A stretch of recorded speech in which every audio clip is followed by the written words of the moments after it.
അതിന്റെ പേര് തന്നെ തുടക്കം എന്നാണ്. ഇത് സിനിമയിൽ അഭിനയിക്കുക എന്ന് പറയുന്നത് അത്ര ഈസി ആയിട്ടുള്ളൊരു കാര്യമല്ല. എല്ലാവർക്കും ഞാൻ എൻ്റെ മകളുടെ പേര് പോലും വിസ്മയം എന്നാണ് കിട്ടി. വിസ്മയ മോഹൻലാൽ എന്നാണ് കാര്യം.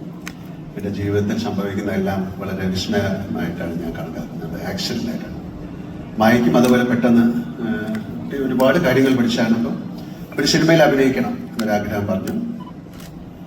അഭിനയിക്കണം എന്നാഗ്രഹം പറഞ്ഞാൽ നമുക്ക് അതിനുള്ള എല്ലാ സൗകര്യങ്ങളും ഉണ്ട്. സിനിമയിൽ അഭിനയിക്കുക എന്ന് പറയുന്നത് അത്ര എളുപ്പമുള്ള കാര്യമല്ല.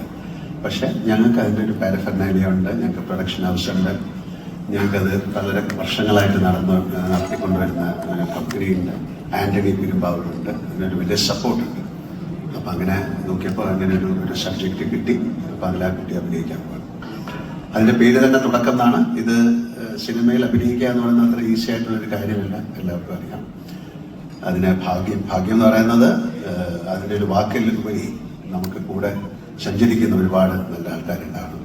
നല്ലതെന്ന് പറയുന്നത് മോശം എന്നുള്ള രീതിയിലല്ല, നമ്മളെ സപ്പോർട്ട് ചെയ്യാൻ. എൻ്റെ കാര്യം എനിക്ക് ഒരുപാട് ആൾക്കാരുണ്ടായിരുന്നു. എൻ്റെ കോസ്റ്റാർസ്, എൻ്റെ കൊളീഗ്സ്, എൻ്റെ ഡയറക്ടേഴ്സ്, എൻ്റെ സ്ക്രിപ്റ്റ് റൈറ്റേഴ്സ്, എന്നെ ചേർത്ത് പിടിച്ച് മുന്നോട്ട് നയിക്കുന്നവർ, എൻ്റെ വീഴ്ചയിലും ഒക്കെ എന്നെ സപ്പോർട്ട് ചെയ്യുന്ന ആൾക്കാർ. ഇങ്ങനെ ഒരു വലിയ ഒരു കോൺഗ്രസ്, ഒരു സംഘത്തിന്റെ കൂടെ സഞ്ചരിക്കുമ്പോഴാണ്. അല്ലാതെ തനിച്ച് നമുക്ക് ഒന്നും നേടാൻ സാധിക്കില്ല. സിനിമയിൽ പോലും എത്ര നല്ല അഭിനേതാവാണെങ്കിലും അയാൾക്കൊരു പ്ലാറ്റ്ഫോം കിട്ടണം, നല്ല സബ്ജക്റ്റുകൾ കിട്ടണം, നല്ല കൊളീഗ്സ് കൂടെ അഭിനയിക്കുന്ന ആൾക്കാർ നന്നാകണം. അപ്പൊ അത്തരത്തിൽ ആ കുട്ടിക്ക് ഒരു ഭാഗ്യം ഉണ്ടാകട്ടെ എന്ന് ഞാൻ പ്രാർത്ഥിക്കുന്നു. അതുപോലെ തന്നെയാണ് അപ്പോഴും ഒരു സിനിമ ഇന്ന് റിലീസാകുന്നത്.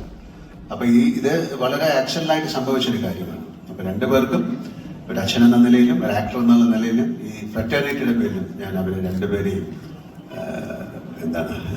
ആശംസിക്കുന്നു, അഭിനന്ദിക്കുന്നു സ്നേഹപൂർവ്വം.